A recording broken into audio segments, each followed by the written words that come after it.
So this is the Swan Shadow. So for those who are into their sailing, Swan makes very beautiful sailing boats in Finland, but this is their very first motorboat, and you can see they have gone for it in some style.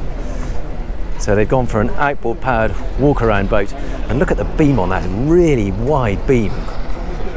It's quite extraordinary. It looks very narrow from the front end, but from the stern it's a really wide beam. But you've got triple 350 horsepower Mercury Verado outboards, which will give you a top speed well in excess of 50 knots, talking about 55 knots in the flat.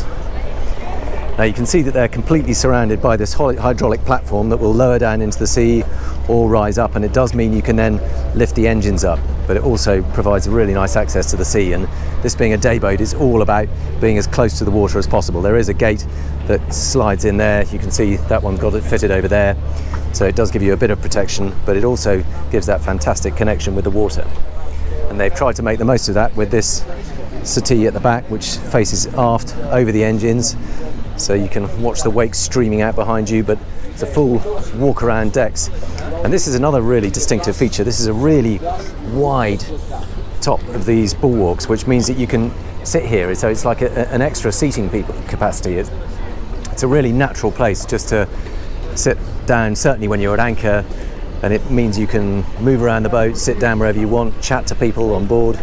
There's a more formal seating area here with a big dining table, so you can sit down and have 3 people facing across the table and have a lovely meal there. There's a full wet bar on this side with a sink. There's an induction hob. Look at that, the tap just rises up from down there. Then there's an induction hob over here. There's an ice maker. There's plenty of storage under both sides. And then there is a fridge which tucks in under the seat here, so you can have 1 or 2 fridges. So you've got all that capacity on board. There's a little perch. You can see that whole seat can be... You change it and it looks forward. Okay. The next version, this will be flipping. Right. Okay, so it'll fold over and you can then seat forward or seat aft. So the table is folding. You fold it down. Oh, nice. So the table folds down, and then you can have 2 rows of forward-facing seats, or this more convivial facing. This side facing that side is assembly. Okay, so that then... From here to here. Okay, so that all converts into a huge sunbed area too. So it's a really adaptable layout. It's a classic dayboat stuff. You can have it for eating, for lounging, for sunbathing. And of course, this is actually the main galley. There's no further cooking facilities below deck. But let me just show you around. I mentioned this really wide rail seating area, and of course big pop-up cleats keep it all very stylish, and this lovely seating area up in the bow. And now you can see just how narrow and knife-like that bow is. It shares its hull designer with Axopar, and in some ways it feels a bit like a grown-up Axopar. So it is considerably bigger. It's 44 feet I think in total, and you can see that also that table sinks down and creates a sunbathing space there. And this angular windscreen, it's complete walk around decks, so you can come back round this side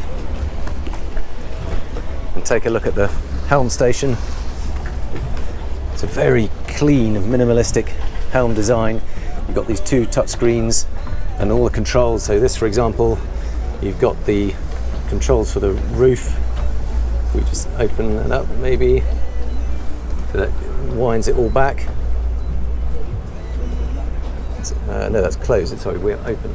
There we go. So now we can see the roof opening up, all on these touchscreen controls, and you've just got hard buttons for the more immediate things like wipers and horns and anchor lights and so on. You've got the twin throttles, but also the joystick controls. So you've got those triple outboards, and just by twisting that will juggle the outboards and put them in forward or ahead or opposing each other and swivel them independently to get the steering. And then, although it's very much a day boat, there is some accommodation below decks. See, the hatch lifts up.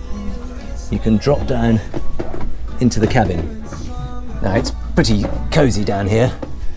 There is a double bed, and this actually slides out. You put your hand under there, pull that, and that bed slides out to give you a full length bed. And then there's quite a clever solution for the heads compartment here, which If I can show you, that opens up. You can see there is a toilet under that little seat bench there. So there's a loo there. Oh, we just need to up that down. There we go. There's a small sink. A little bit of storage down here. They've got the breaker panels and the stereo.